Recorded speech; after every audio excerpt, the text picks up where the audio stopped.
Oh, hold on, I got one already.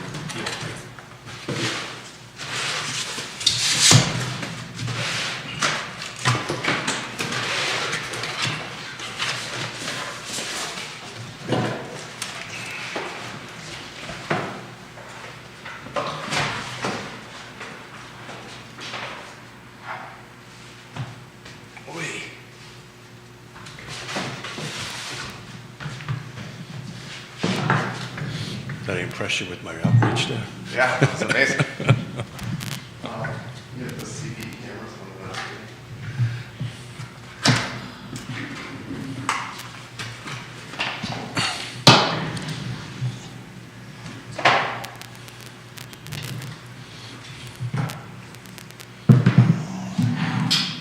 All right, guys, we'll rock and roll here in a matter of moments. It's a Monday, and Charlottesville. It's pretty darn cold this morning.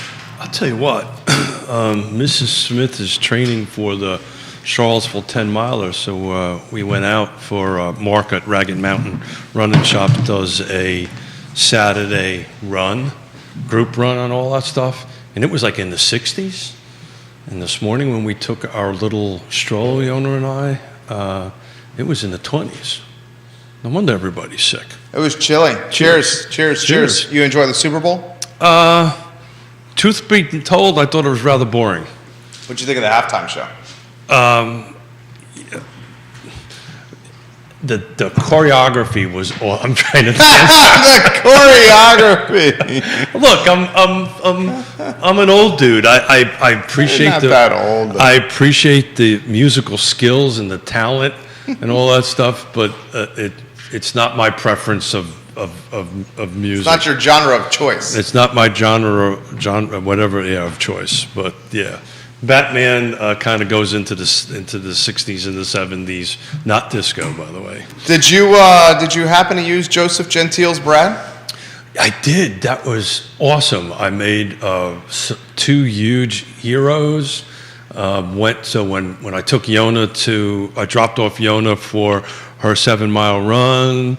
Well done, Yona. 7 miles. 7 miles, yeah. She's doing great. I mean, she's taken over the family running end of it. I'm on the bike, but she's running. But I went to Foods of All Nation and picked up an obscene amount of cold cuts because you can get the stuff that you really want there. That's where I got my cold cuts for Gentile's hero. There you go. So what did you get? So I got cold cuts for an Italian and then cold cuts for a ham and Swiss. Okay, so what did you get for the Italian? All the fixings. Mortadella. Yeah, the Genoa. Yep, the Prosciutto.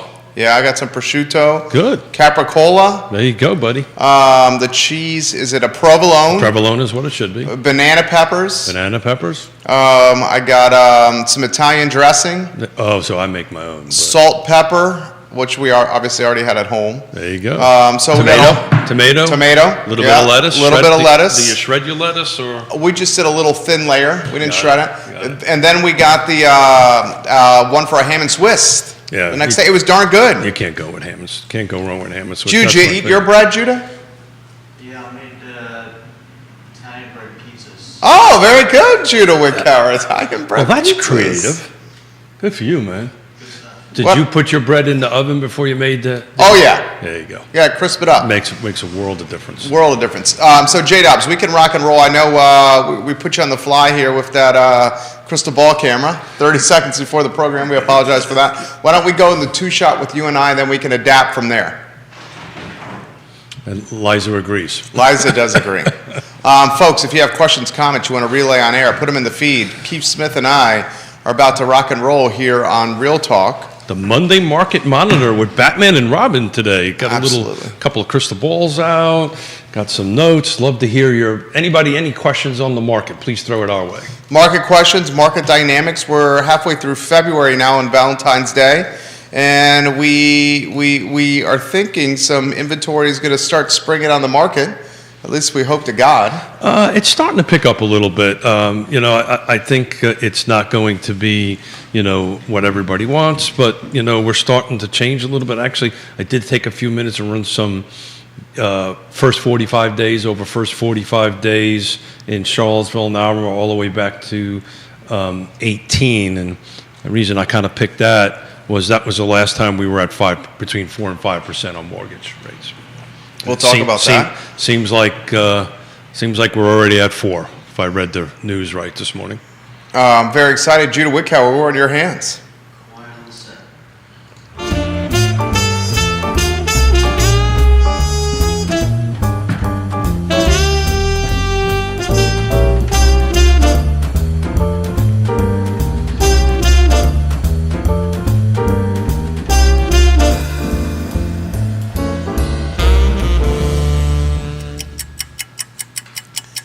Good Monday morning, guys. My name is Jerry Miller, and welcome to Real Talk here on the I Love Seville Network. Thank you kindly for joining us live in Charlottesville, the Commonwealth, the country, and the world on the I Love Seville Network. Good morning to everybody watching the program on a glorious day to be alive here in Central Virginia.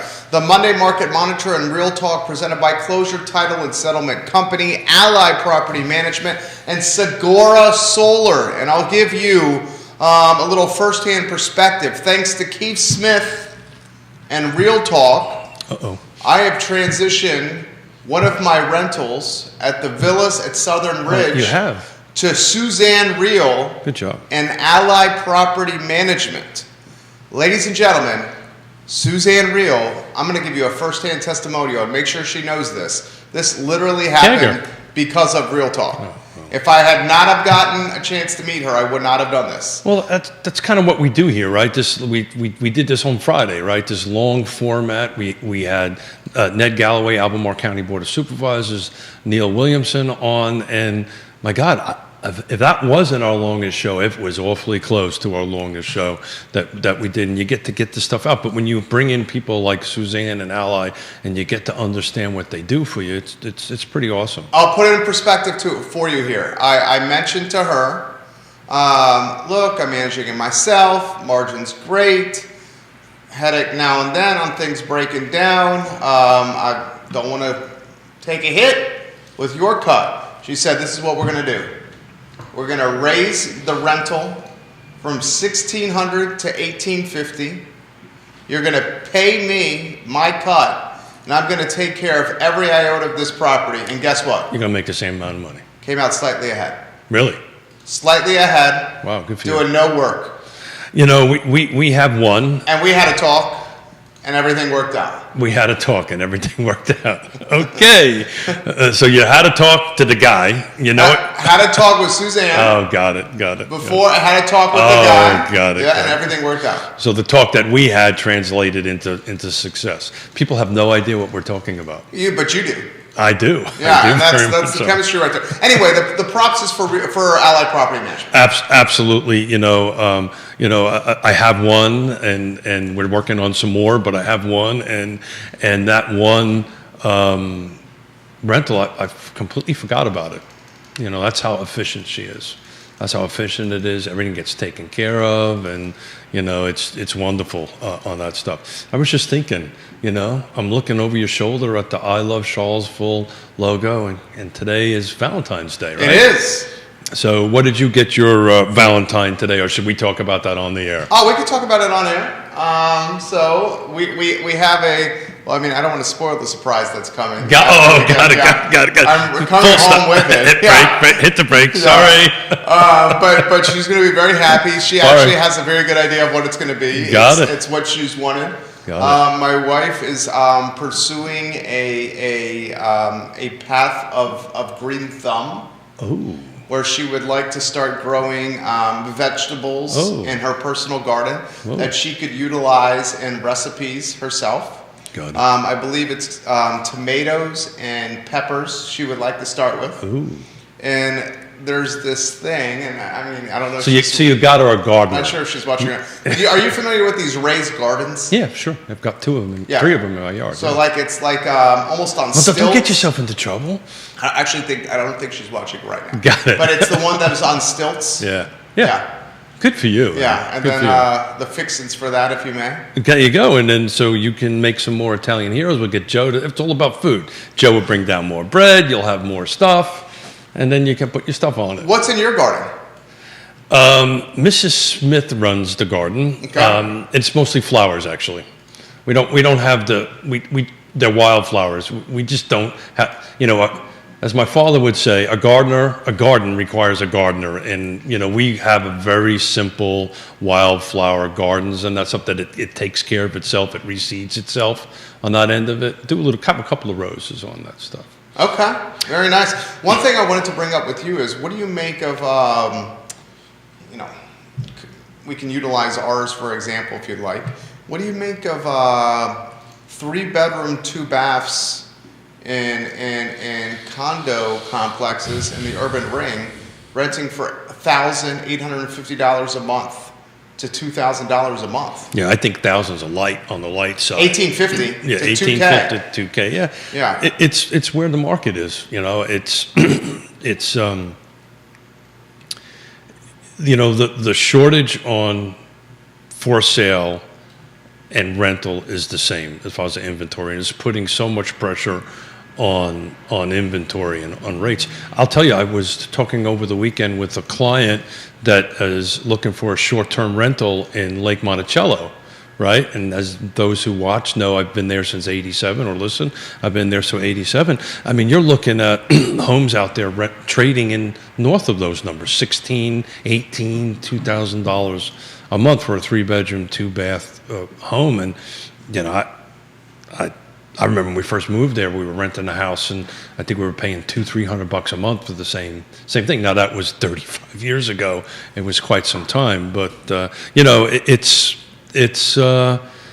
everything is increasing. It's interesting. Like I was talking about, I ran the numbers in Charlottesville. So 2018, there was the first 45 days of this year versus the first 45 days in 2018, we had roughly the same number of homes trade, about 41 versus 45, but we jumped up from 304K in 2008 to 365 this last 45 days. Interesting, exactly the same amount of days on market, which was 11.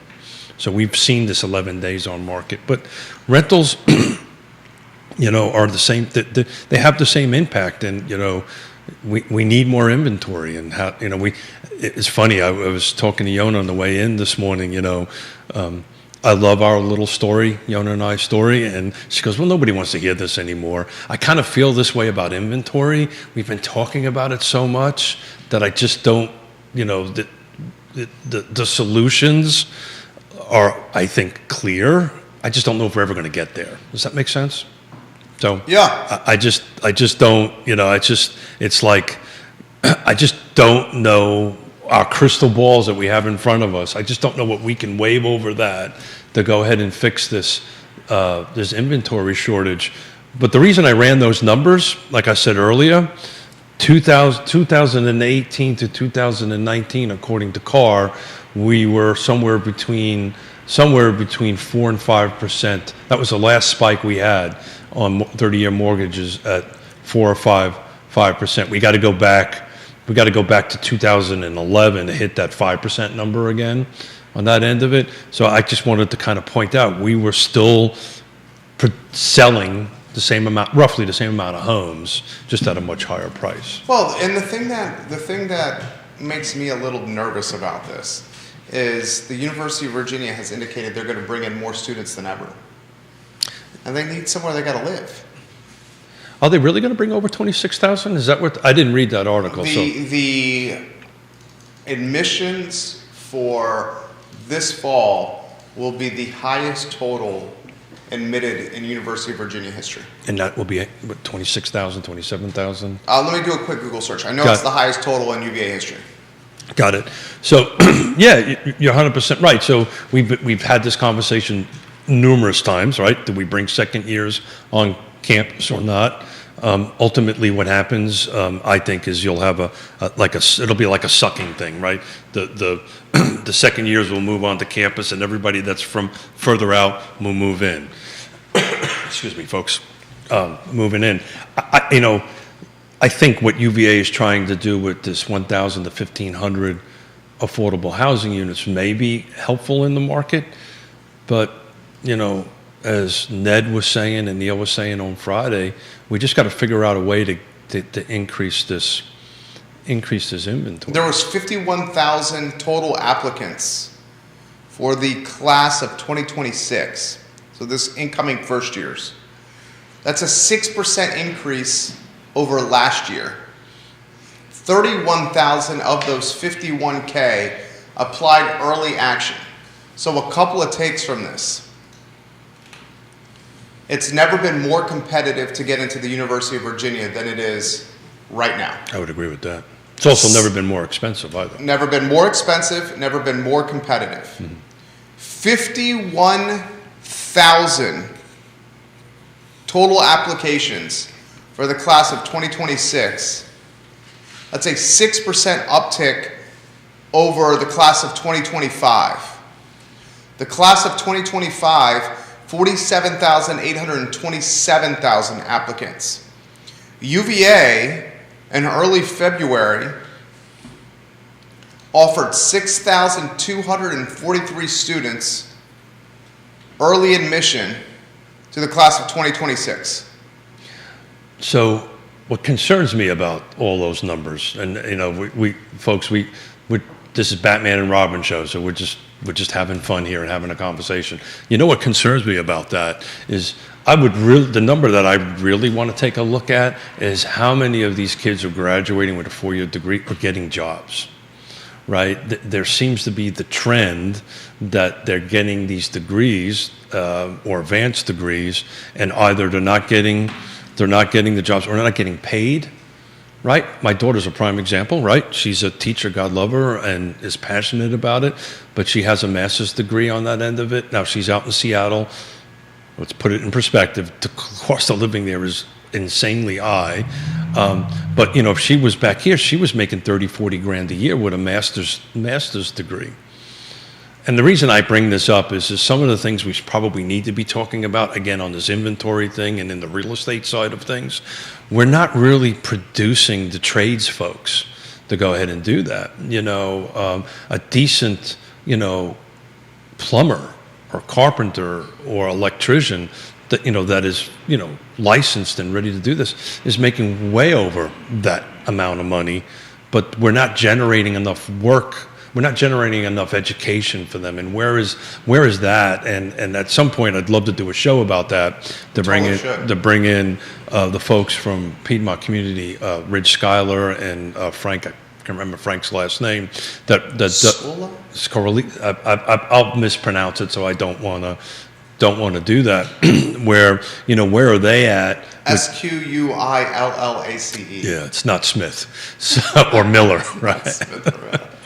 But and it's got more syllables in it than I could possibly pronounce. And there's a Q. There's a Q in there, which I have no idea where that What's came. the letter that always comes after Q? You? You. There you go. I guess. Look at Smith. Very well done. It's the U. I thought this was this I before E, except if it's a C thing. Other than Keith. It doesn't work out that way in Keith. It doesn't work. No, it doesn't work. It doesn't work out that way. So look, I was driving on. I'm going to change gears on you a little bit. Right? Let's play a little game. Please. So we've been doing this show for almost 260, 70 shows. I didn't count this morning. Almost 3 years, right? Coming, I think March or April will be our beginning of our third, it's going to be the end of our third year, beginning of our fourth year. Does that sound right? So, what's up, Aaron King? So tell me something about yourself that I don't already know. And then I'll tell you something about myself. Oh, dude, we spend 4 days a week a talk show setting. Something that I don't know or the viewers don't know. About myself? About yourself. Very open. I'm an open book when it comes to myself on this show. Did you know I met my wife on an airplane? That I knew. Okay. Judah was there. Judah, that I didn't know. Yeah. Judah, you were in the plane when that happened? Yeah. We had as we were building this business. When you're building a business, you're hustling business from everywhere, right? Sure, I know. As you know. I was putting on roofs. I was framing. You do whatever it takes. Whatever we could do. So, whatever it took for us as we were building this business. And the crazy thing is, this business celebrates its 14-year anniversary in May of this year. End of May. Get your little clock machine, man. End of May. Thank you. Yeah, I'll do that. Thank you. Good for you, man. Thank you very much. End of May is 14 years of getting out of bed and figuring out a way to, pay the bills. But as we're growing the business, I was having to chase business. And that chase led us to New Jersey. And for, how long, Judah? 3 years, probably? When I first started, you were doing going up to Jersey. Were you? Absolutely, I remember that. It must have been at the tail end. So 3-4 years of doing this. Him, a lot of times, we were spending a week in New Providence, New Jersey, servicing a handful of clients in the Jersey area, including the Autism Institute of New Jersey. Oh. So word got out from happy clients in here about what we're able to do, and they referred us to clients in New Jersey. Oftentimes you're like, hey, thank you for that referral. We're very appreciative, but you guys are 700 miles away from us. But when you're growing a business and you're trying to expand, you take it. So I was literally on a Monday morning hopping a plane out of Charlottesville Airport at like 4:45 in the morning, getting up there, flying into God knows LaGuardia or Newark, Yeah. renting a car, sprinting to our client, grinding 60, probably 75 hours in 4 days, and then Friday at 3:30, hopping a plane from Newark or LaGuardia back to Cho to see the family. And one of those trips, my wife was flying from New York. She worked for Blackstone, a hedge fund, to Charlottesville to spend a long weekend with one of her best friends. Her name was Kristen. And as soon as they were going to land in Charlottesville, they were going to go vineyard hopping, because when you have a long weekend, you have limited time. So you maximize as much time as possible. So she's dressed to the nines. I'm dressed like a drag because I literally had just finished working 70 hours that you week. just rolled out of bed. Literally, I'm like in cargo shorts and a tank top and sandals, and I have like a carry-on for 4 days of work and hadn't slept because the clients are just working us to the end of the candle. Sure. And I see her there, and I'm like, who's this beautiful lady? Who's this lady here? Didn't have the confidence to talk to her in the terminal, but she was on the plane with me How close to you? I moved seats. I was in the back of the airplane. Her seat next to her was completely empty. I shifted from sitting next to him and another team member, Maggie. Remember Maggie was with us that day? And walked across the aisle, down the aisle, and sat next to her. And for, how long was that trip, Judah, from Newark to Charlottesville? Like 2 hours? No. 90 minutes? It's an hour at the most. It's a 60, it's no much more than 60 minutes. Yeah, so like an hour and change. I'm like, Yeah. she's got to talk to me.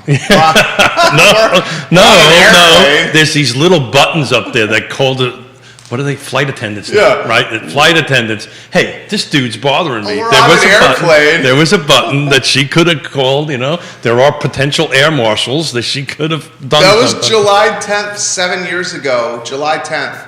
By August 29th of that same year, she quit her job and moved in with me. So Did you know that story? I knew bits and pieces of it. Yeah. I did not know Judah was there. And Judah was there? And how long was the length of time before she? July 10th to August 29th. And there was one trial weekend in between where we're like, all right, let's see if we can make this work for a long weekend where she wasn't going to see her friend. Well, I was think only you gonna hang actually with me. win. So that's less than 3 months, right? Oh my gosh, yeah. July 10th to August 29th. She quit a hedge fund six-figure job to come down here. We are very similar people on many levels. So mine was very similar. I met Yona 3 months before I left, right? Left from overseas, and somehow or another convinced that young lady to 36 years, well, my God, at that point, 37 years ago, to go ahead within 3 months, to go ahead and leave her jobs. Much like your wife, she was on the track to become an ambassador for her country, and literally left that for a guy that had no money, had no job. I just was coming out of the Marine Corps, But I did look good in my uniform and back in those days. So something about me that I don't think you know. Please. And I'll give you some hints and maybe you can guess it. Okay. So it's today, it's the number one thing that is given to your sweetheart. And I worked in that industry for 3 years. You were a chocolatier? No, that's a great one though. Roses? I was a florist. You were a florist? I worked from Family business? I worked from 10th, 11th, and 12th grade in a florist, actually in Levittown, Long Island. We were out of Brooklyn at that point. Was wrapping up my high school years on Long Island in Levittown, and I worked in a florist for 3 years. What'd you do? Did you put together the bouquets? I put together bouquets. You put together the bouquets? Yeah, I put together bouquets. What did Pop say when his oldest son was working at the florist shop? So, Because I've had a chance to get to know Pop from time to time. Yeah. Man speaks his mind. he does, right? So let me tell the story a different way, and I'll try to do this without getting myself into trouble and kicked off the network. Please, on the same thing. So if you had an opportunity to work at McDonald's or work as a florist at the age of whatever 10th, 11th, and 12th is, what are you usually trying to do at the age of 10, 11, and 12? What's your number one focus? You're girls. Yeah. Girls. What is girls like? They're like flowers, so that's why you did it. Okay, there you go. And my father patted me on my back and says, "Nice job, son." It's the way I graduated high school, too. Did I ever tell you that story? No, please. I literally, so you've got to put it in perspective. This is the end of the 70s, Okay. right?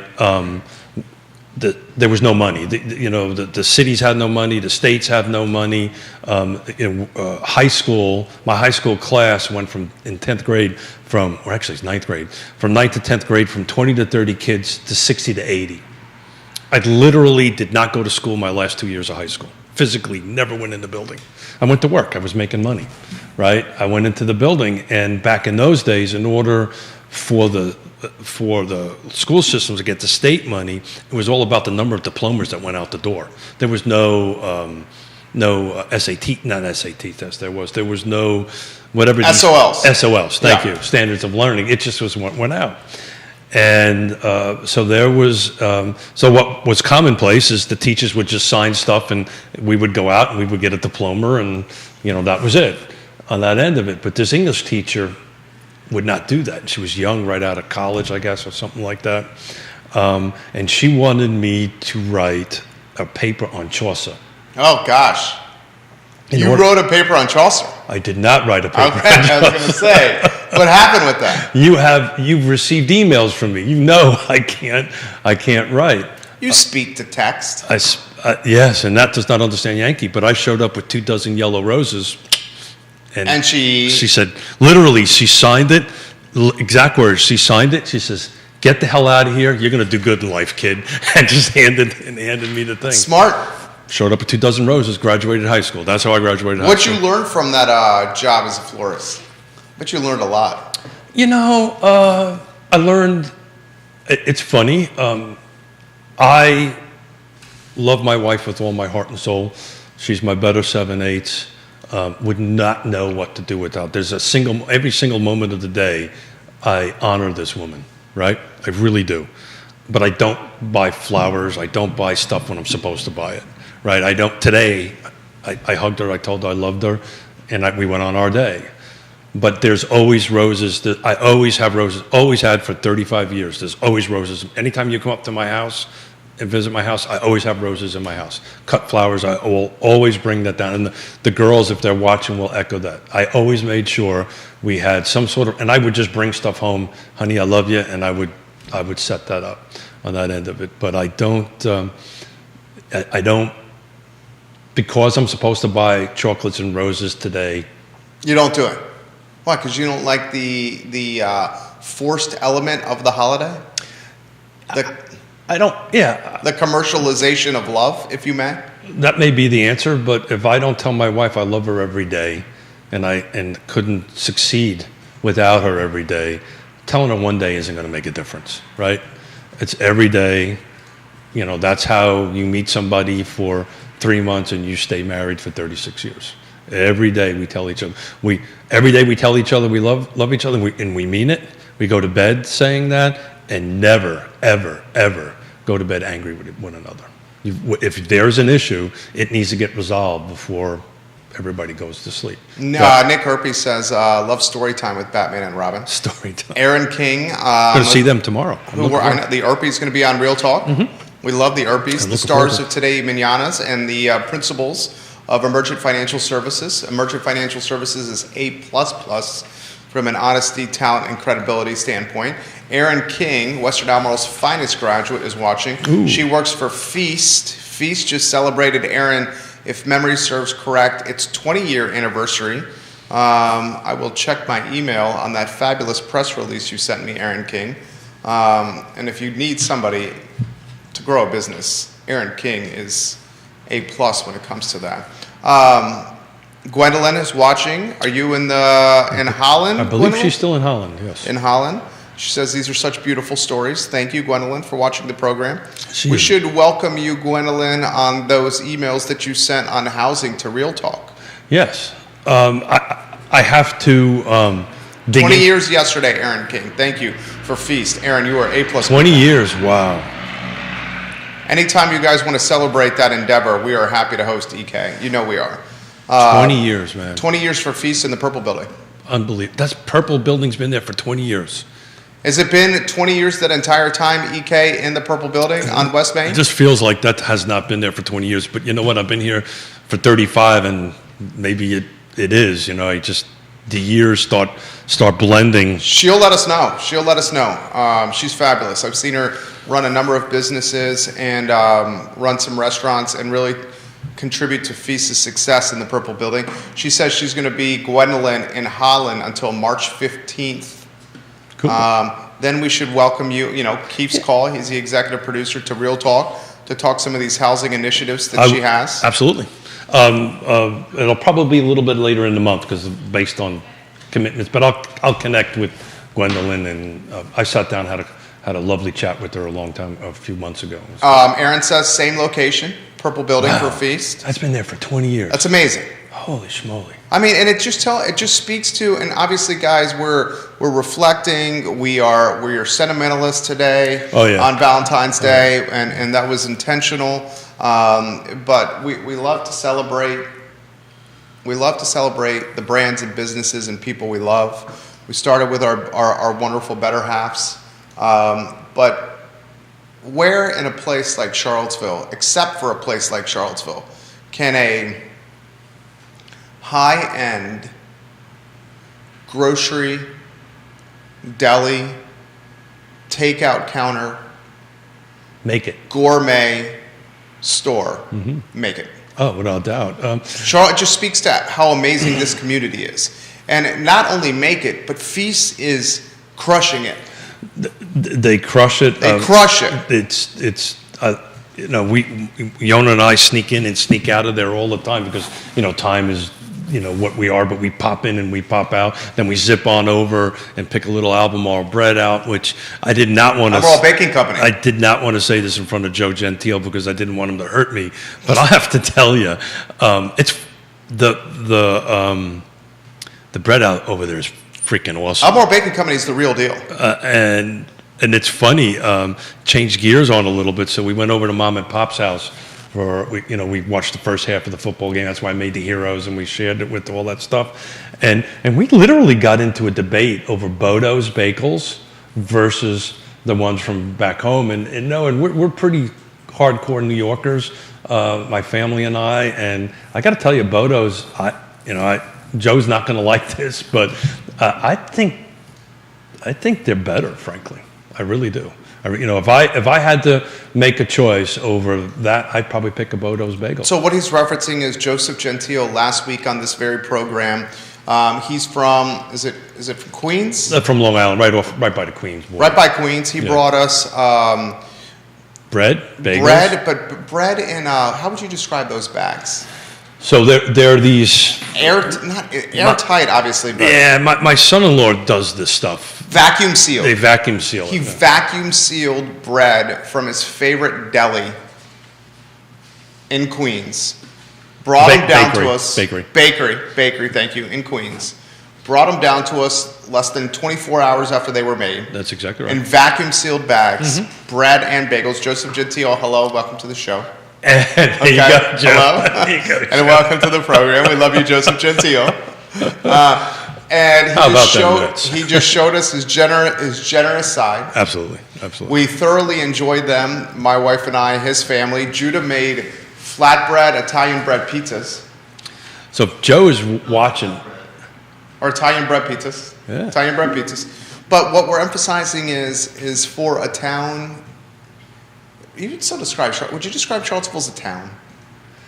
There's less than 50,000 people. That is a great question. How would you describe Charlottesville? Well, technically it's a city because Okay. of the definition of it. I think from a feel of it, it feels more like a town, right? Less than a city. And that, I don't know what the formal definition is between one and the other. But, in reality, Well, what's the exact population you think of Charlottesville? I don't think it's over 50. It's definitely not over 50. So somewhere between 47, 48. Very, very good guess. Somewhere in that range. 2020 population for the city of Charlottesville, 46,553. Yeah. But in reality, and we talk about this all the time, in reality, you have to include the remaining 5 jurisdictions that surround it, right? Sure. Albemarle. So I think when you take a look at that in total, we're somewhere in the 250 to 300,000 range, plus or minus, on that end of it. So when you kind of take that as a whole, you're kind of a city. But when Yona and I don't know what was going on this weekend. You might know it was a basketball game for sure. But we stopped by Bodo's. I'm sorry, Joe. We stopped by Bodo's on Saturday after Yona's training to pick up our egg bagel and bacon bagel on that end of it, and all I saw was Texas plates. I mean, so maybe there was students visiting or parent Well, weekend. yeah. Did you go to the Preston or the corner? I always go to the corner. You go to the corner one. I love going to the corner. Where do you park when you go to the corner? That's the fun of it. You play parking musical chairs. I try to find what you can. I brush off the New York, the city kid on me, and that's the fun part. Do a of it. little illegal parking if you have to. I do not do illegal parking. A lot. Okay. But yeah, so I prefer to go to the one on the corner over Preston, personally. Always did. So I go Preston. And, Drives my wife nuts. Well, she says, why? She's basically like, why don't we just go to the Preston one instead of the corner one? That's what she says. And the to me, reason right? I go there is I love being around the kids. I love being around the students and stuff like that. It's just a lot of fun to be around the students and intermingle. That's a beautiful, so normal, what we did was a beautiful day. We parked the car, we grabbed a couple of sandwiches, and we walked across, saw the, to the grounds, and we sat down on the grounds and or bench or wherever it was, and we had breakfast at whatever it was, 9:30 in the morning. It was a lot of fun. Gwendolyn watching in Holland. The Holland. technical definition: a city can provide local government services to its citizens. That's exactly And right. many places in the United States, a town, village, community, or neighborhood is simply an unincorporated community with no governmental powers. Stop it. County What an awesome- governments typically provide services to these unincorporated communities, whereas a city can provide local government services to its citizens. So that's excellent. She just made us better right there. That Well- tells you why Charlottesville is a city versus a town. A town is not providing governmental services. Dan Pettit is watching from the beach in South Carolina, Litchfield Beach. Tennis today. It's in the 60s this week. Hopefully you're playing one of your racket sports today, Jerry. I plan to later. Thank you for that. We're waxing nostalgic and sentimental on the love we feel not only for our better halves and our families, but the families and community members and brands that we love and appreciate in this community. Absolutely. We opened with Feast, 20 years in the Purple Building, a gourmet grocery. Yep. I mean, I would imagine, Aaron, and I don't want to speak for the owners, but when you launch a business 2 decades ago and say, we're going to open up a gourmet grocery and deli on West Main. In an old gas station. In an old gas station, That's and right. in an area of Charlottesville that was very much gentrifying. Yeah, of course, because you I did. was gentrifying then, So 20 years ago puts us at what year, Mr. Miller? You can figure this out. 2002. 2002. So I'm in college at UVA. You I'm are. sorry, did I laugh out loud? You are building houses I was, in yeah. 2002. I was, yeah. Very much so, yeah. Okay, because I remember at that time the downtown mall and the UVA corner, West Main, which we've dubbed Midtown, was Students didn't go there. students go there. Yeah. We were told never to go past at the time Orbitz, Correct. which is now Boylan Heights, Which my brother-in-law worked at. which is where I met your brother-in-law. There's so many degrees of separation here, like 2 degrees, I don't even think that much. like 1.5. One and a half. It's funny though. It's as you're speaking and we're thinking about, we're sitting in the I Love Charlottesville studios and we're on Valentine's Day and we're talking about the loves in our lives. But we also love this area. We love this town. We love this region, right? It's just not Charlottesville. It's Albemarle. It's Nelson. It's Greene. It's Fluvanna. It's Louisa on these different counties. And everybody kind of has their own little flair and stuff. But, this region, it's why I saw nothing but out-of-state cars, plates this weekend. We have a lot to offer. And we've really grown. Now, it's a double-edged sword, right? I have lunch tomorrow with Michael Payne to talk a little bit about affordable housing and what I can do to help and have a conversation about that. So, it's a two-edged sword, right? You have all these wonderful things, right? 2 weeks ago, my wife and I on a Saturday were in the opera, right? The Paramount. At the Paramount, watching the Met Live in Manhattan, HD over. Excellent production of Rigoletto. Tickets to purchase there? $25. $25 a head. Balcony. Okay. First row back. Did you use Nicholas Erpy's the gift that he gave you? I did, but I had to close one eye.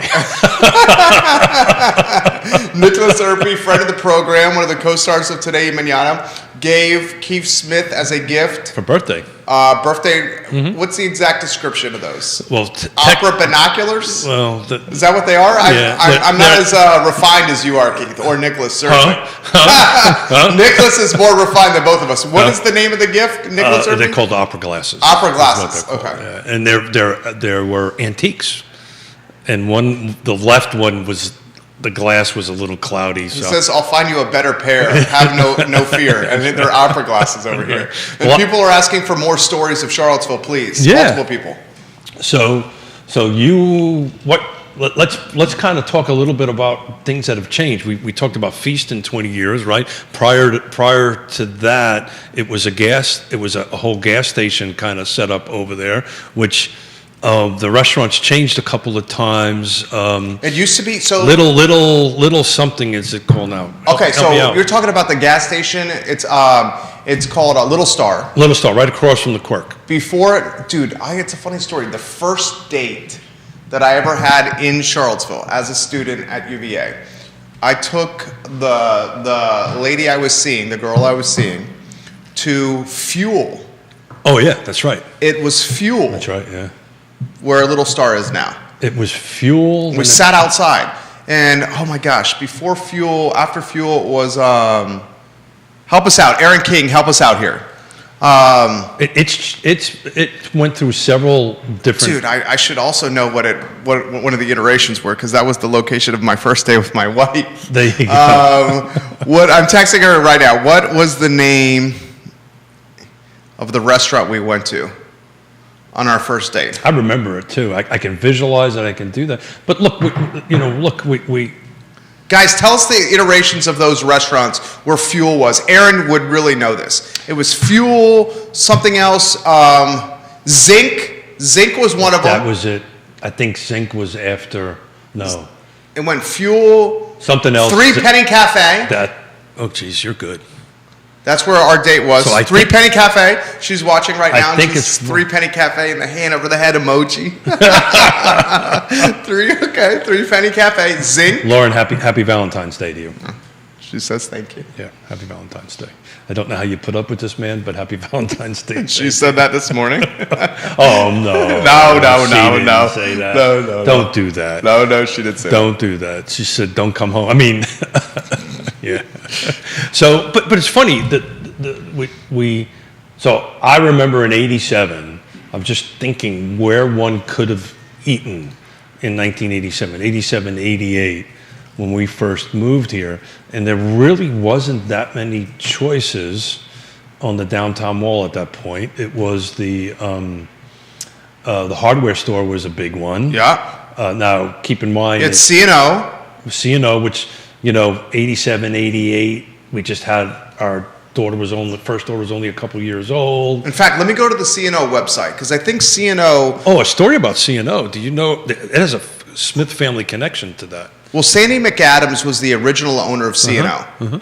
And then Sandy McAdams sold the C&O to the late, great Dave Simpson.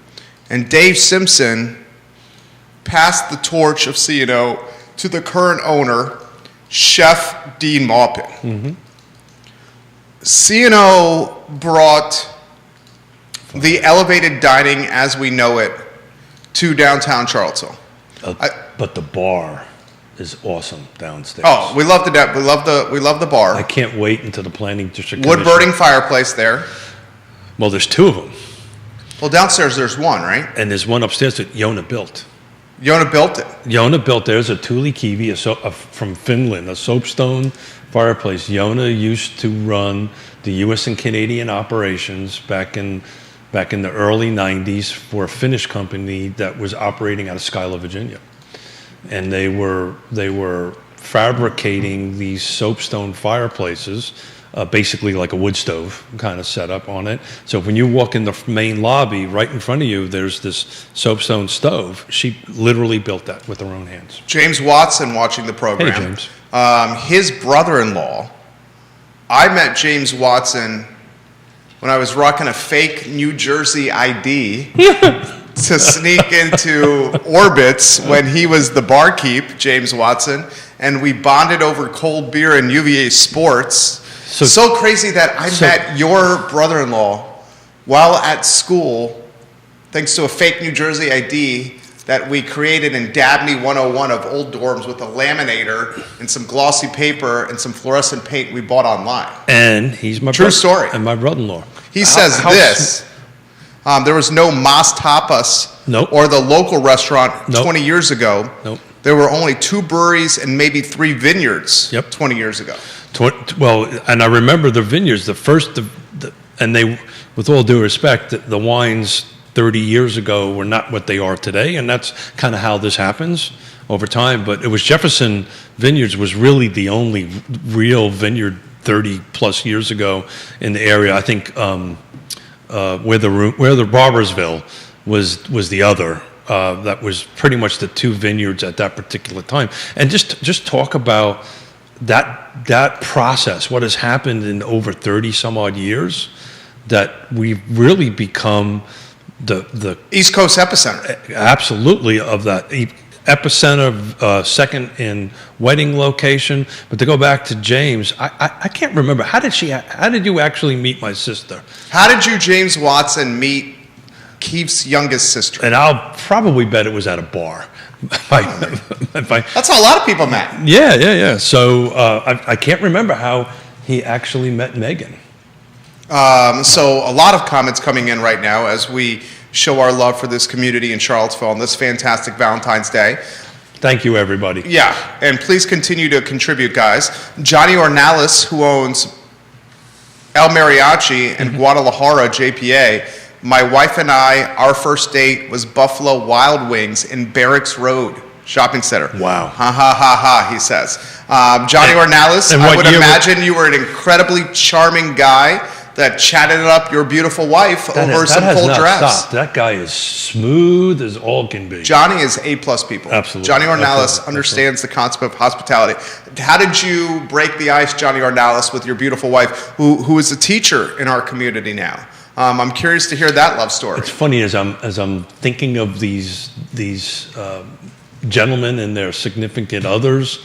Seems like everybody's either married up or, without a doubt, married up all the way across the board. Outkicked our coverage. That's the word. Yeah. Outkicked our coverage. A Super Bowl reference. Neil Williamson watching the show, and he has a link to the Monticello Wine Trail. I love the photo you posted, Sir Neil Williamson, on your Facebook page 10 years ago when you were at Well Hung Vineyards. He's one of the co-owners, Yeah. as we know, of Well Hung Vineyards.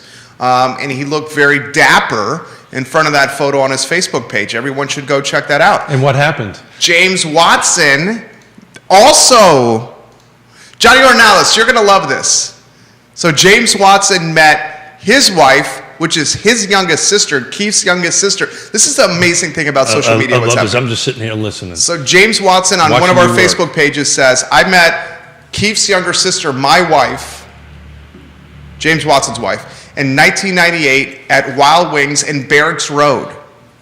That's where he met his wife. So both Johnny Ornalis met his wife at Wild Wings in Barracks Road, and James Watson met his wife at Wild Wings in Barracks Road in 1998. At that time, the Wild Wings in Barracks Road, Buffalo Wild Wings, had a bunch of pool tables in the back. Yep. Okay?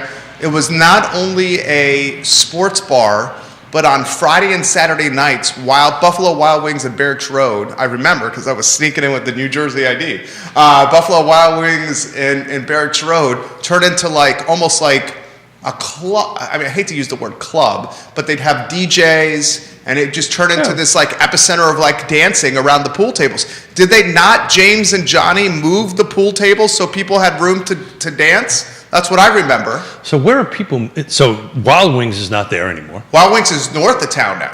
It's north. 29 North. Yeah, but it's not. It's not in Barracks Road anymore. Not in Barracks Road anymore. And I'm just wondering where where do kids meet nowadays? I can't believe I just said that. I think they meet on Tinder. Tinder.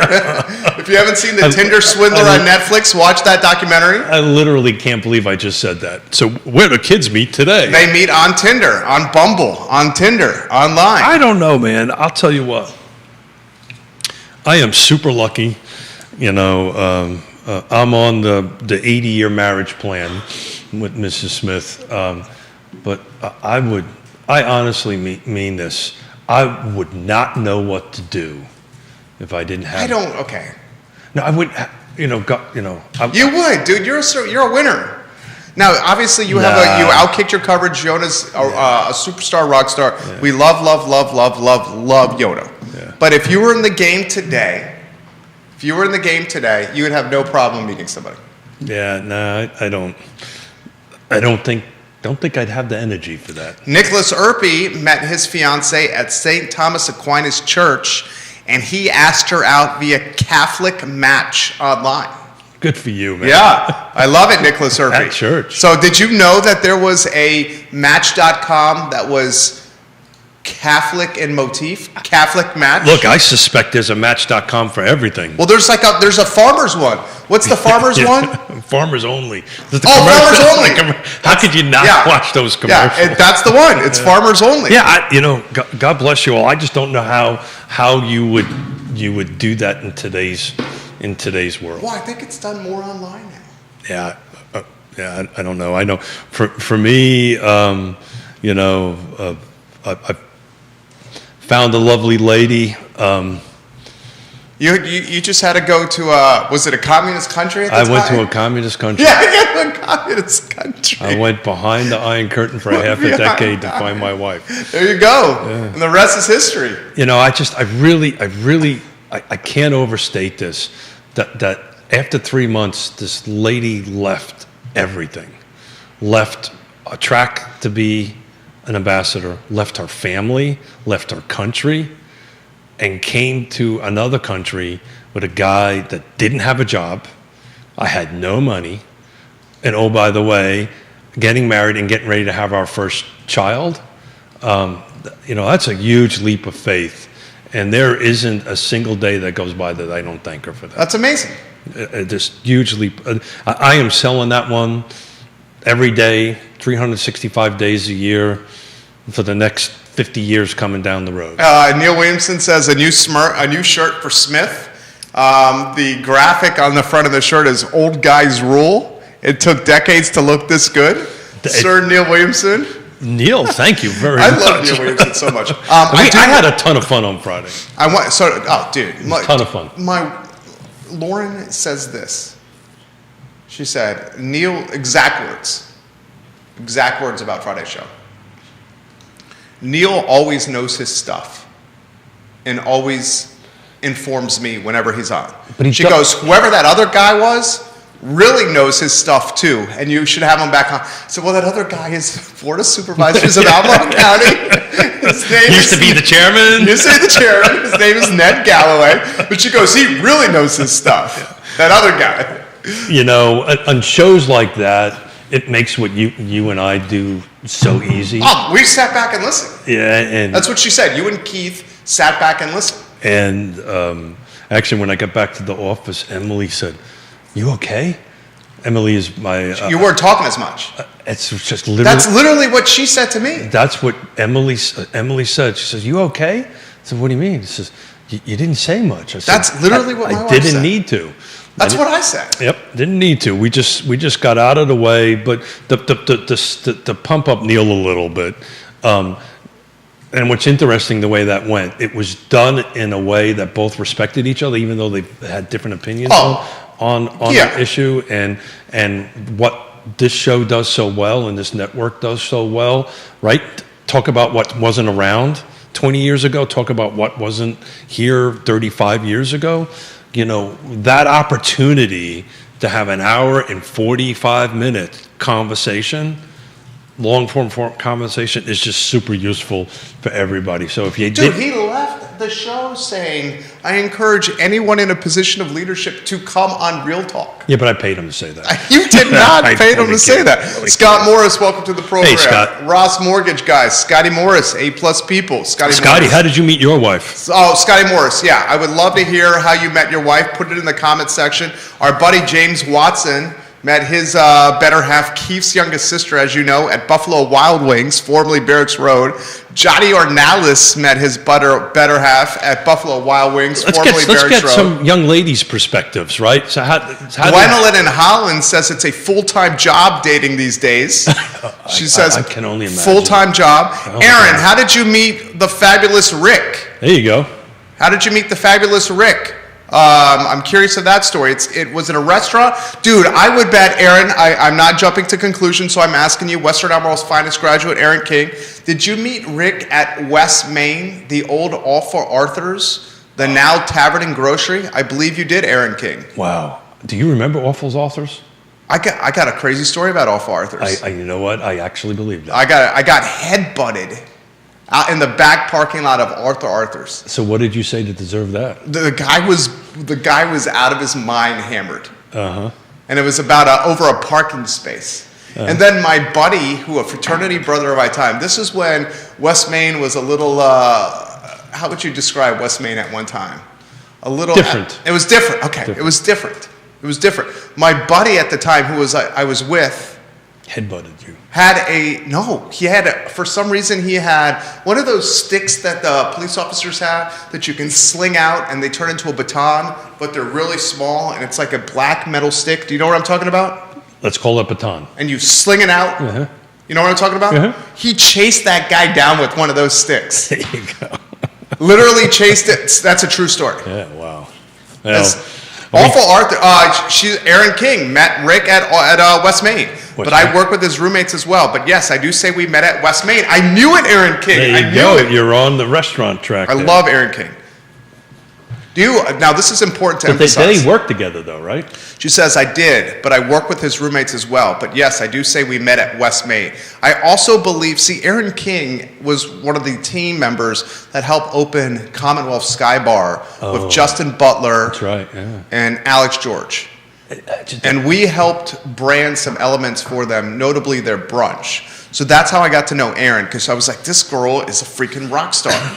She's on top of everything. And I believe, Aaron, that Rick worked back of the house at Commonwealth Sky Bar, if memory serves correct. And it's just talking about memory lane here, right? It's just, and the more as you're speaking, and the more I'm thinking of how different things have changed. And we talked about this a couple of shows ago, how that the pavilion wasn't there; it was just a grass field, right? When they were doing Fridays After 5, and it was just a whole different vibe at that particular point in time. But we have really grown, positive or negative, depending on which perspective you want to take a look at I it. mean, I don't say it's negative. Oh, that's right. Scott Morris met his better half on Tinder. Tinder. Yeah, Scott for Morris. him. I love it, Scott Good Morris. for him. I love it, Scotty Morris. Scotty Morris, dude. Scotty Morris is it a swipe right when you're on Tinder? Is that right? He's a swipe right type of guy. Photos well, Jack, smart dude. Got some swipe whites. And a Marine, so I'm sure his Marine uniform had a little bit to do with it. I don't know if probably wasn't in the Corps at that time. I have to emphasize this. Aaron says, yes, Rick started working at Commonwealth when we opened the reserve. We had to bring him in for backup help in the kitchen. Then he started working there full time. I remember that, Aaron King. Such an awesome time then. I have to emphasize this. Jen Finazzo and the Finazzo family, Sal's Cafe Italia, they own that building on the downtown mall, Sal's Cafe Italia. I remember that. And they've done a phenomenal job of evolving the restaurant. Absolutely. Now you have that outdoor bar. Sure. Remember? Mm-hmm. Where Papa Joe Finazzo used to sit all the time. Now it's a bar you can sit at. So walking down the downtown mall, in my brain back in the late 80s and the early 90s, it was Sal's, it was the hardware store. There was another Italian. I'm going to tag Jen. Go ahead. There was another Italian place underneath, where the building is that has the glass elevator to the right of the old hardware store. There was an Italian place down in there. Back in the late 80s and early 90s, there was a lot of boarded up stores on the downtown mall. Not a lot of people went there compared to it is now. And I'm trying to think. There wasn't that much going down towards the Omni at that point. And I think the Omni was, like, we used to go to Sunday brunches there. They had a really great brunch. I don't know if they still do it or not down on... Dude, the Omni used to have a phenomenal brunch. It's exactly. This was pre-COVID, but they had like the lunch with the brunch with the omelet stations, the make your own waffle stations, like everything type of brunch. The only brunch one of the few brunches, I won't say the only, one of the few brunches that could challenge that was the Boar's Head brunch. That's right. And the Boar's Head brunch is starting to come back. Although it was still not at the dynamic that it was before COVID. Sal's Cafe Italia. The Nook was the other one that popped in my mind. Nook's a great brunch. Yeah. No. Which was down there at that particular point in time. Well, C&O gets a lot of props, but I think we should give some props to the Finazzo family at Sal's for bringing elevated dining to the downtown mall. I love to stop by there in the summer, the little bar they have outside, sit there, have a cocktail, watch people walk by. It's just really become, hats off. Can you just imagine what the process went through in the late 70s politically? To break the mall and take it from traffic to pedestrian only. And somebody with a lot faster fingers can do this. I believe it was the first one in the country. If not, it was awfully close to the first one in the country. Can you imagine doing that today? Right? That would be a real hard sell, I think, today to actually shut that down and do that. And if we dude. The forethought on that. Go ahead. The forethought on that in the mid-'70s, to go ahead in the late 70s, because I think it was like 77-ish, somewhere around there when it actually was completed, but I may have that date wrong. The forward thinking on that, to be 30, 40 plus years down the road, that it actually became what somebody visualized way back then is a pretty cool thing, I think. Oh, absolutely. And the mall has come a long ways. I remember again, this is a story with the New Jersey fake ID here. This is first year of college, first semester of first year. We're going from grounds. We're looking for some mischief. Literally are told by our resident advisor in old dorms, Dabney 101 was the exact dorm room I was in, Bonnie Castle Circle. And our RA is literally saying, do not, first year especially. How old were you back then? 18. Do not go past Orbitz. Was Orbitz 14th Street? Boylan Heights. Is Boylan Heights 14th Street, Judah? It sounds about right. Let me do a Don't quick. go past the train trestle. Literally our RA meeting was like, don't go past, it's 14th Street. Don't go past 14th Street. So I'm thinking of all. Right past 14th Street was Northern Exposure. Yeah. Okay. Remember Northern Exposure? I do, yeah, Okay, sure. so he's like, do not go And past the old Orbit. St. Martin was around the corner. St. Martin's catered toward more of a local element than a student element. Correct. Yeah. So he's like, don't go past 14th Street. Yeah. Of course, we're 18. First thing we did was Go past let's 14th. go past 14th Street, okay? Let's go past 14th Street. So we take the trolley, because there's no Uber. Yeah, sure. We take the trolley. We were feeling pretty good. I'll leave it at that. And we take the trolley from grounds to the downtown mall. And we do that to go to Miller's. Gosh, this was literally fall of 2000. Might have been just turned 19. And we go into Miller's to see Agents of Good Roots. Half the band of Agents of Good Roots was playing a set at Miller's. I think the cover charge was like $2, maybe $3. Do you remember tracks? Oh, I remember. I got a track story too. So we go into Miller's, $3 cover to see half of Agents of Good Roots play. And as we walk in, it was me, my buddy Connecticut Dave, my buddy Rhode Island Tom, and my buddy Shannon. And the four of us go into Miller's. We were feeling really good, walking to Miller's. And as soon as we got into Miller's, it was like the record scratching at prom. Everything stopped. Everyone looked at us. And we immediately realized, holy crap, what have we got ourselves into? We're in a So raw- we walk into Miller's, and a gal, she had a nose ring, tattoos on her face, spiked hair, and was wearing a leather jacket. Immediately stood up and screamed, "Students are not welcome here, get out." And Connecticut Dave, tall guy, 6'4", like 225, says, "No." And we walked to the back and sat at one of the tables and watched Agents of Good Roots and drank PBR with our fake New Jersey IDs. But I swear to God, half the bar wanted to jump us. Sure. And now you look at the downtown mall, the student population is a critical customer base for merchants on the mall. You know, True story. it's 11:23, and I'm listening to all your stories, and I'm thinking, okay, what was I doing when I was 18? What was I doing? You were in the military.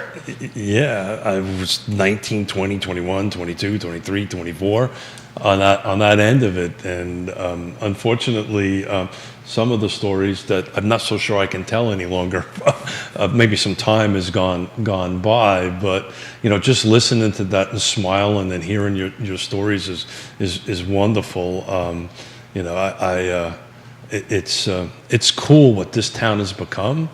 Again, I'm just going to kind of bring it back to, you know, we've matured and we're going in a certain direction on that end of it. But you know, I explained Charlottesville and the region. It's kind of like this 18, 19-year-old kid, right? We're growing up. We're trying to go into bars that we can't go into and get kicked out. But we now have to start learning how to work together on a few things.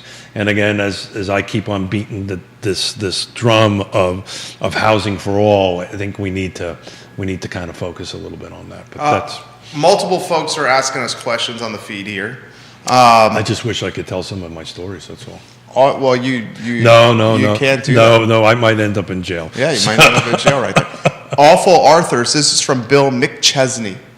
Awful Arthurs used to be Inja's grocery store, a historic Charlottesville landmark. Booker T. Washington used to stay there when he came to speak at UVA because he could not stay in local hotels. Wow.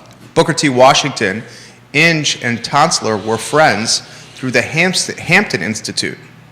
And then Neil Williamson shares the story of Inge's grocery store. Inge's grocery store, there's a plaque commemorating Inge's grocery store next to Tavern and Grocery on West Main, the former Awful Arthur's, the former West Main. In 1890, formerly enslaved George P. Inge moved with his family from Danville, Virginia to Charlottesville in 1890. Mr. Inge, a graduate of the Hampton Institute, taught for 2 years at the Jefferson School on 7th Street. On July 1, 1891, he opened Inge's grocery store at 333 West Main Street, home of now Tavern and Grocery, which was nothing but a dirt road at the time, according to his son, Thomas Ferguson Inge. When in 1894 Jefferson School moved to a newly constructed building on 4th Street, George Inge turned down an offer to teach there for $28 a month. The salary was one of the highest offered at Jefferson, yet well below that which a white instructor would have received. Inge instead continued to operate Inge's grocery store, a lucrative enterprise that would remain so for almost a century. Inge's grocery store became a prominent Charlottesville business specializing in the sale of meat and fish. According to From Porch Swings to Patios, an oral history project of Charlottesville neighborhoods, Inge's store provided the only fresh fish in Charlottesville for some time, supplying the Claremont and Gleason hotels, the Dolly Madison Hotel, and the University Hospital, as well as fraternities and private homes. One more sentence and I'll get out of the way.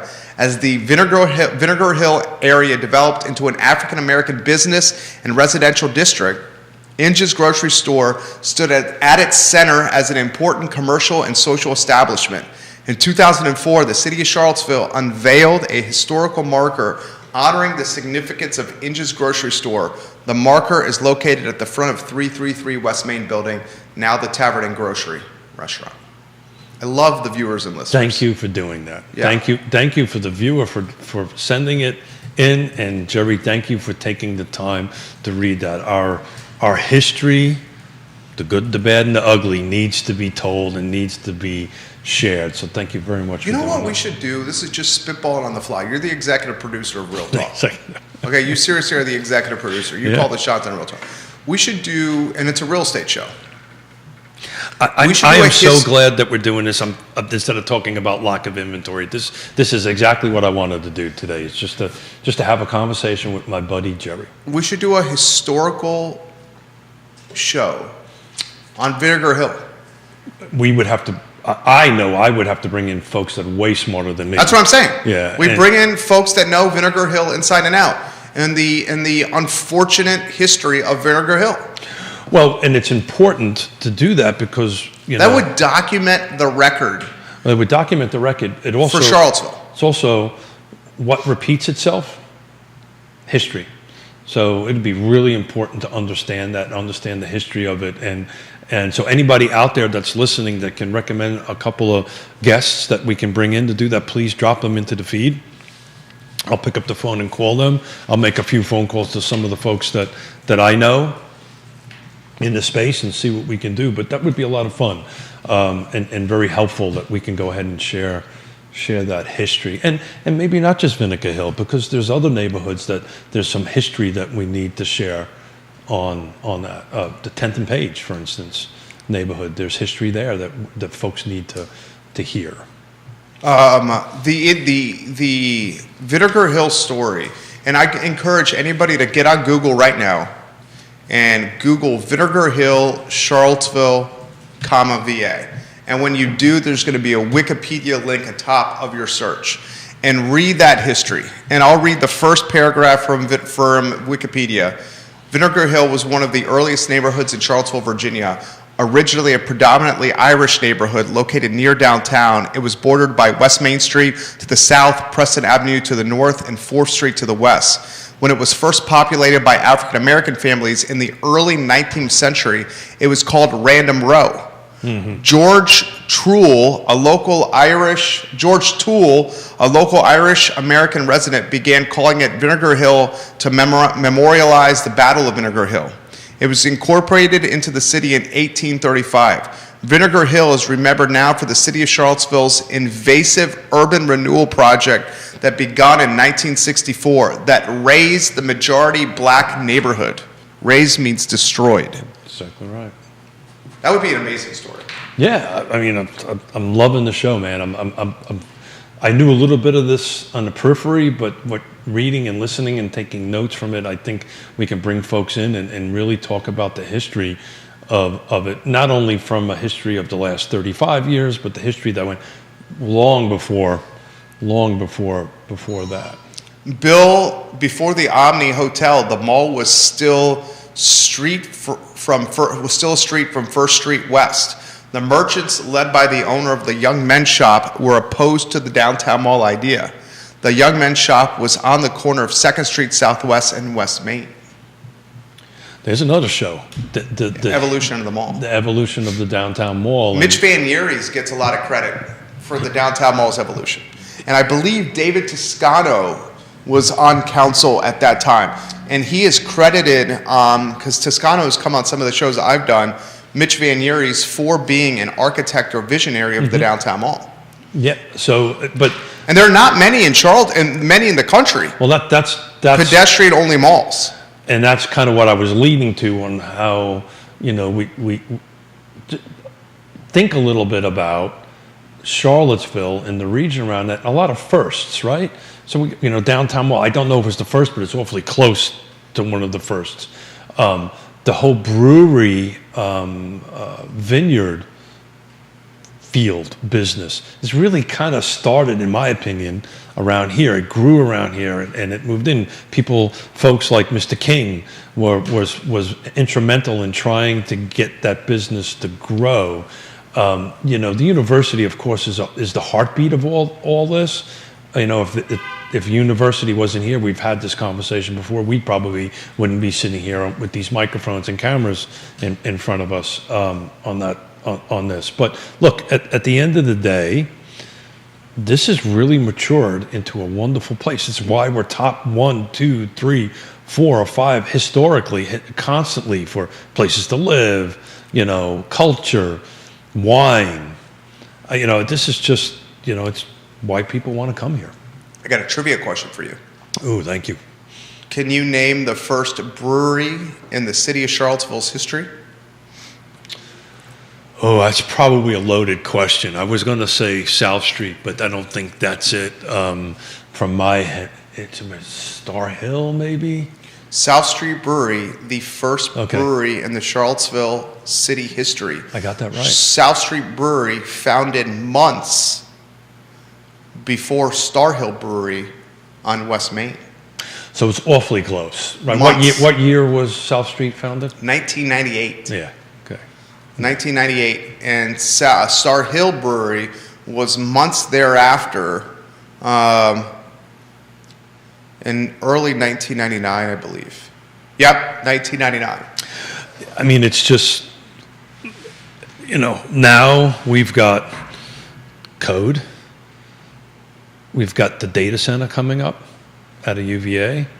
We've got what's the other building that Co-Construct is in? What's the name of that building? You're talking on one by ACAC? Correct. No, the one over. Oh, the Oliver Kutner building? I can't remember the name of the building. Is that the 323?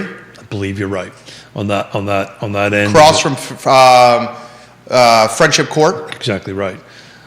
Just off the top, and then so we got the Apex building. So by ACAC. So there's 3 buildings in there that are going to house hundreds, if per building. Probably thousands when you per include building. them all. Per building for sure, Yeah. Hundreds and hundreds per building. So now we're maturing. We're becoming this little tech town, for lack of a better term. Is this good? Is it bad? But we've been having an hour and some odd minute conversation about the history of this region and how much we love it. And, there's one thing I know from being on this earth nearly 60 years, change happens. And so, we can help guide it, right? That's a good thing, but stuff's going to change. Kevin Higgins says, a lot of people don't know this, but Kegler's used to be a brewery. It used to brew its own beer. Keglers? Yeah. Like in the bowling alley, Yeah, Keglers. I Really? did know that. I did At not one know time, that. Keglers had a brewery set up in the bowling alley. He's exactly right. I do remember that. In So fact, hence the name Keglers. That makes sense. and one of my biggest beefs was with Keglers. Kevin Higgins, you may remember this. Aaron King, you may remember this. When I used to go bowling, again, this happens to be with that fake New Jersey ID. When we used to go bowling at Keglers, we would get pitchers of beer. And one of the things that frustrated us about the pitchers of beer at Keglers is the pitchers would be served with this big cone in the middle of the pitcher that was this like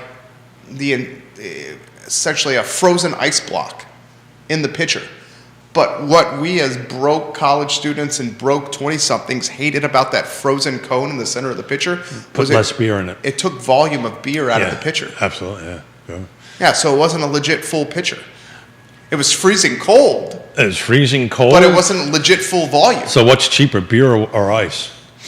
Right? Depends on how So- good the beer is. So you brought up your fake ID a couple of times. and I say it all the time. I have to tell you this story that say it all the happened. time. It was at Foods of All Nations. I was picking Not up. the only one who had a fake ID.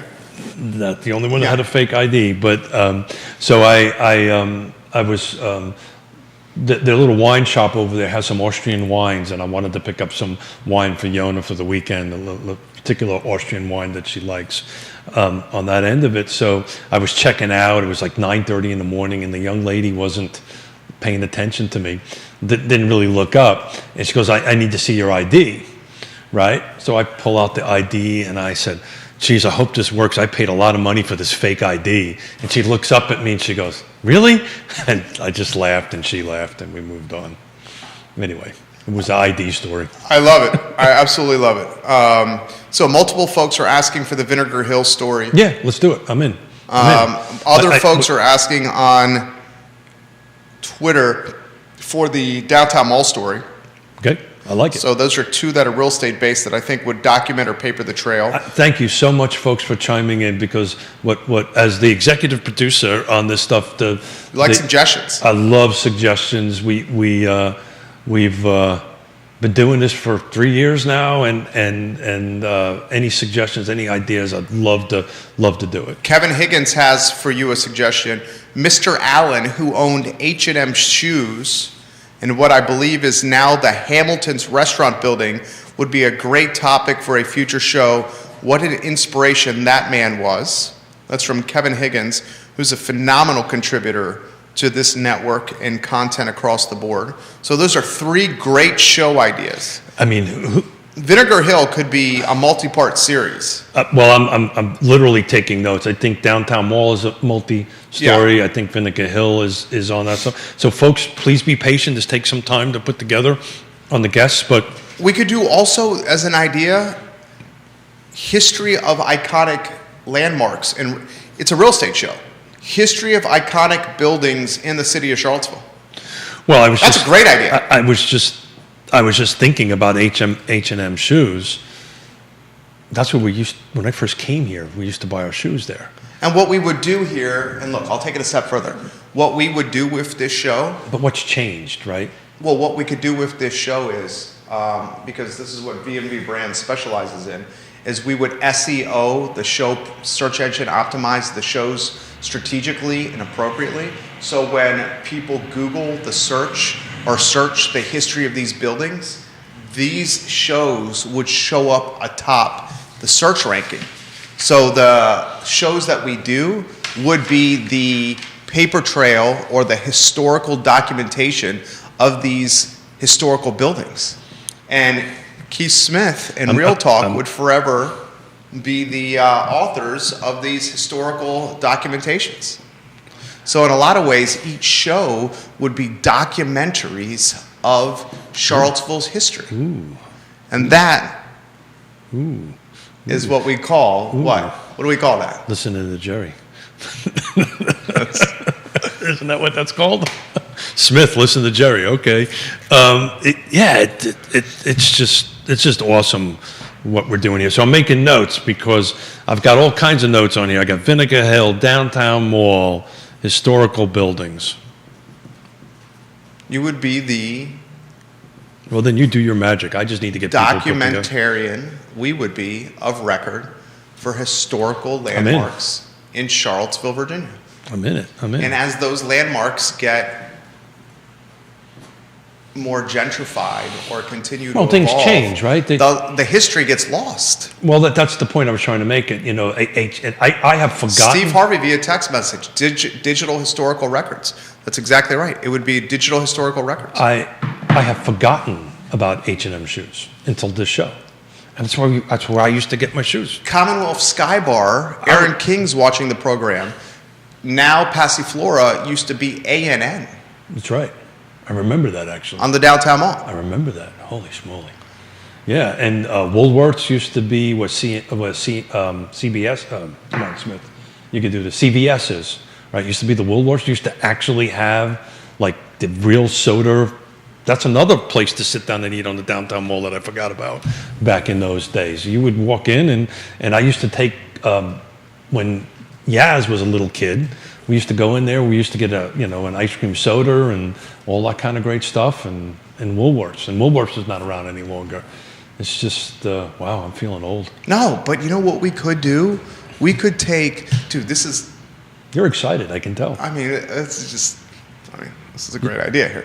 We could take. It's a great idea. It's a great idea. It is great. It's coming on the fly too. Yeah. We could take landmarks around Mrs. the Miller, city. I appreciate you very much. We could take landmarks across the city and connect them like we're connecting the dots. Yeah, sure. And spend an episode on this landmark, Sure. offering a 60 to 90 minute historical perspective that forever lives on the internet, on every social platform, and then connect the dot to the next one. Kind of like a Da Vinci Code. And then to the next one. Yeah, sure. And then to the next one. Yeah, I'm in.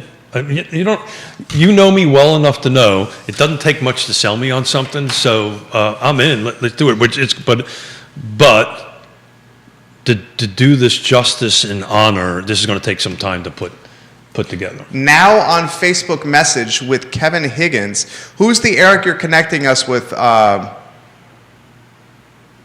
So Kevin Higgins has done a Facebook chain message with me and you Okay. and Eric. I'm going to see who this Eric is in the group.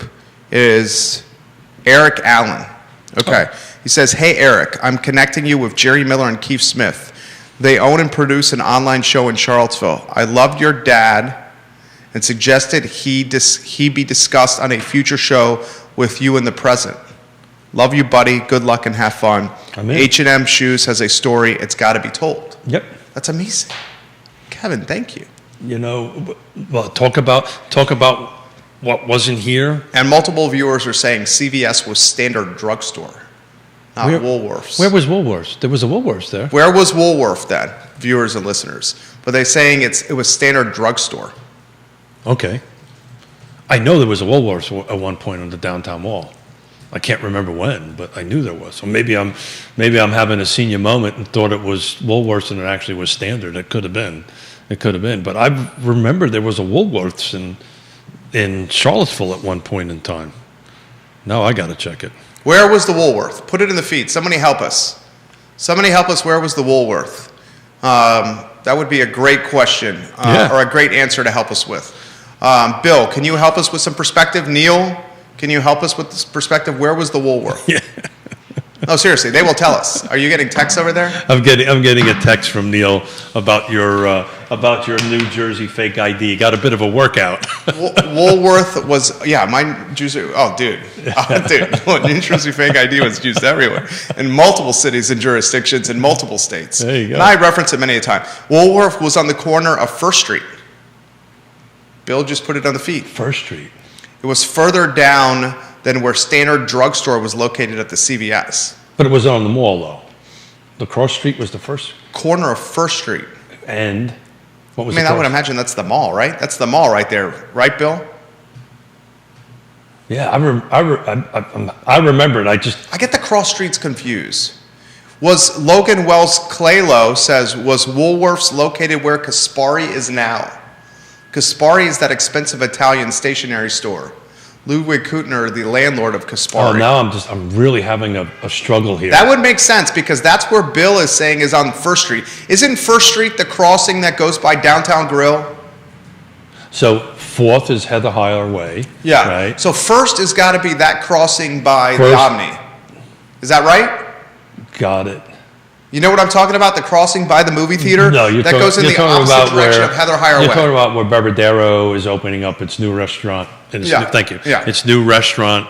Yeah, in the Wilson old- Ritchie bought that building. Yeah, correct. And man, So they're saying Logan, the viewers and listeners are so smart.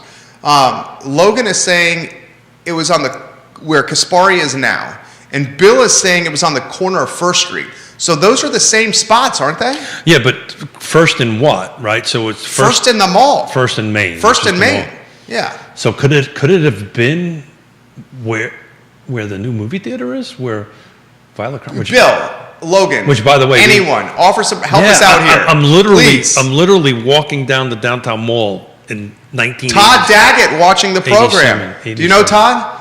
It's on your Facebook page, so you know him. I'm sure I do. Yeah, he says it was where Kaspari is now. So multiple people are saying it was where Gwendolyn from Larry Lamb, Main Street. Dude, smart listeners. Gwendolyn is making us better from Holland. So Larry Lamb says First in Maine. So Gwendolyn, what time is it there? It's Todd Daggett 6 says it's o'clock? where Kaspari is now. Gwendolyn, what time is it in Holland right Well, now? I think it's at least 5 hours, so it's either 5 or 6 o'clock at night. She says Woolworths first opened downtown in 1924 on Main Street, and in 1965 it expanded and relocated 2 blocks away to 100 West Main Street, currently home to specialty gifts and home accessory shop Kaspari. Yeah, got it. Yeah. Kaspari. And it's 5:45 p.m. in Holland right now. Yeah, so it's 5:45. She's watching at 5:45 p.m. Yep, yep. So, dude, I just learned something. You should. I hope. Did you have a cocktail in your I hand? hope she's having a cocktail. I hope you're having a cocktail, Gwendolyn. or something else in Holland, but anyway, having something at that point.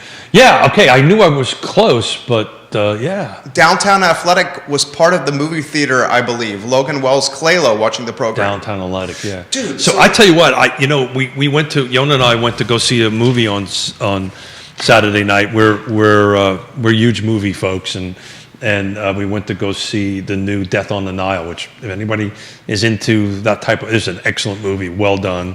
It's kind of like the Titanic. Everybody knows how it ends, but it's how they get there, which is pretty unique on it. But and I'm just quoting something that you posted out on that. So next to Kristen's Pizza, they opened up a new wine bar. Yeah. So we wrapped up. Crush Pat's, We opened the movie, which is owned by the owners of Vincent and Company, Vincent and Company owned Bizou. which is one of my favorite places. They own Bang, So what was Bizou before it was Bizou? the Metropolitan. There you go. And Yeah. where did Metropolitan go after that? Tell me. It shortly opened next to Monoloco. Remember Monoloco? Oh, yeah. So right next to Monoloco, it was a Metropolitan, and Metropolitan. That was another restaurant. Yeah, that we was- should have, when we talked Sino and Sal's, we should have mentioned the Metropolitan. absolutely And Fellini's. and Fellini's. But one of the reasons I love Bijou and the former Metropolitan and the Bijou, that space, it is very, very, very, very back home. City kind of thing. You walk past you walk past the kitchen in it, and it's just, that's one of my favorite places to go eat. Bill says Rose's was where York Place used to be. That's right.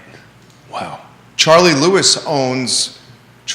family owns York Place. So what used to be, Ray Cadell says just left the 7-Eleven. We'll mention this on air here in a second. Just left the 7-Eleven at Woodbrook. 2 people sitting on stalls in front of gambling machines, playing the machines, and scratching off tickets at the same time. I have no idea, of course, what their financial status is, but they didn't spend a lot of it on wardrobe. Thank you for that update, Ray. Thank you, Ray, for that We update. appreciate that. So what, Mudhouse, what used to be in Mudhouse before it was Mudhouse? And Mudhouse has been around, oh God. Dude, if we do these digital, History. it's literally running through my mind here. If we do these digital documentaries on landmarks in the city of Charlottesville, they will live in perpetuity online, and then the next generation of Keith Smiths and Jerry Millers will reference these digital documentaries when orating the history of Charlottesville, Virginia. As you're speaking, as you're doing this, I'm a huge TCM fan, Turner Classic Music.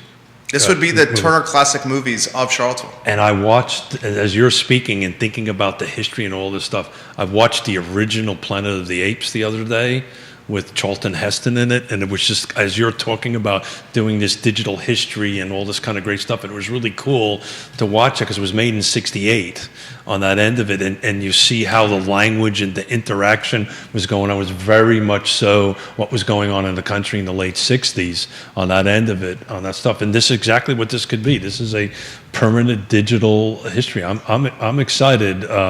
We're gonna have to bring a historian in. We're gonna have to bring somebody that is really good at this stuff so we can document it and have it out there forever. It would be amazing. I'm in. It would absolutely amazing. I'm in. We came to this show with zero plan except following your lead, Vanessa Parkhill. I literally, that was it. We had no plan for this show except to follow your lead. Vanessa Parkhill, the Queen of Earlysville, watching. Holly Ann, watching the program. My dad, Danny Roach, worked for H&M shoe store in Charlottesville starting in high school.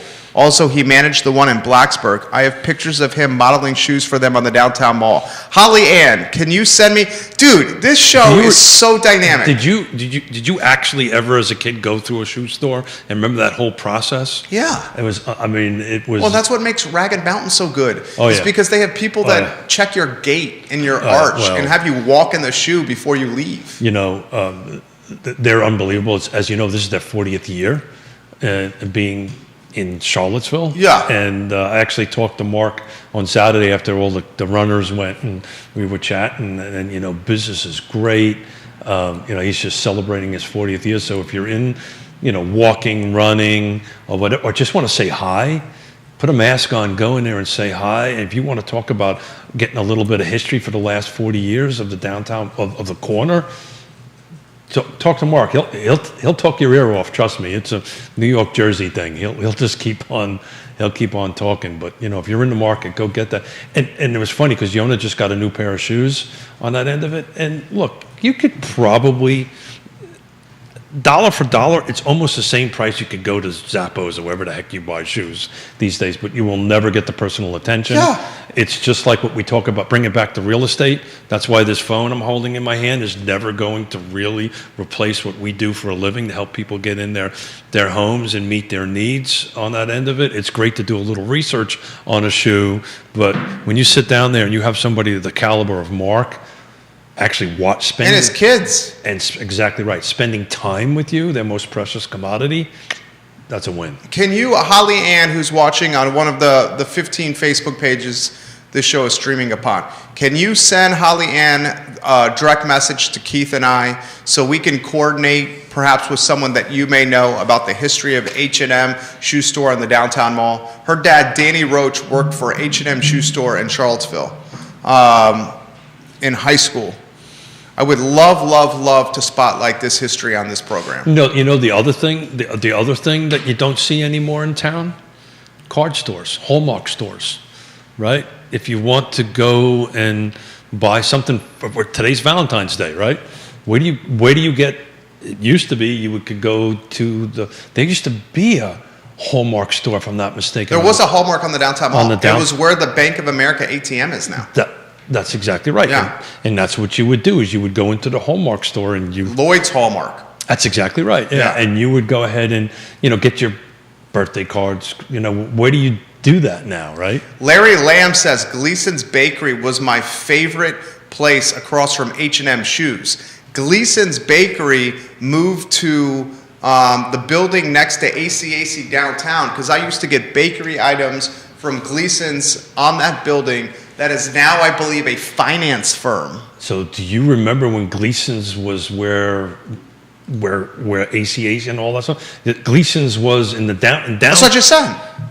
That was, I'm talking about where you could go and buy. It's a hardware store. Pitchforks. You can buy hardware hay. Store. You can buy all that stuff. That was all down in that particular area. It was.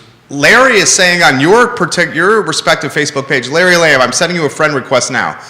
Please accept it, sir. He says, Gleason's Bakery was my favorite place across from H&M Shoes on the downtown mall. And Todd Daggett, I'm sending you a Facebook friend request as well. So this is amazing. Wow. Haven't thought about all that stuff in forever. Right? Wow. The smell would drive you, was intoxicating, Bill said. Yeah. Well, yeah, it's hard for me to walk past Marie Bett these days without making a right-hand turn or left-hand turn Love Marie Beth. and add to my waistline. You're getting trimmer. No, thank you for lying to me, but no.